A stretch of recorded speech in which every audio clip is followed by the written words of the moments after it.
Hello and welcome to this week's episode of MT2, Minerva's 2-minute tactics for your procurement, which this week comes to you from the very glamorous location of my local bus depot, where I've come to talk about financial stability and security of your key suppliers. So over the last couple of weeks, a school in Hampshire has unfortunately had this situation where one of their suppliers has gone bust, and it was the supplier of their school transport, so their buses and coaches. And this company had been around for around 30 years, so it was a very long-standing business, and also had been a supplier to the school for many years. But unfortunately the business did fail, and it left the school literally overnight with no transport for any of their pupils.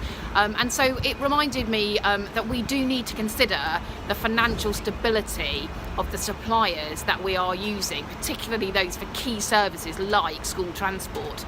It should be part of your procurement process to have a look at their accounts and check that, but also it's well worth considering looking at their accounts on a regular basis, so at least once a year, having a look at their accounts, checking their financial stability.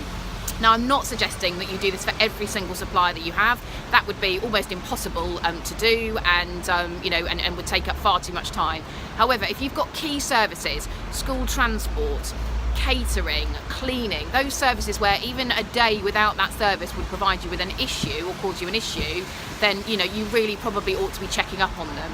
Now, don't get me wrong, I worked in a bank for 20 years. If a supplier wants to pull the wool over your eyes about what's happening with their finances, they have myriad ways of doing that. So it's not a foolproof system, but at the very least you can be reassured that you've done everything you can to avoid any particular issues.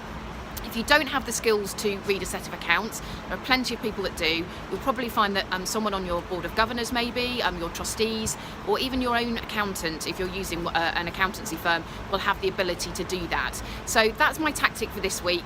Make sure that you check the financial stability of your suppliers. Until next time, soldier on.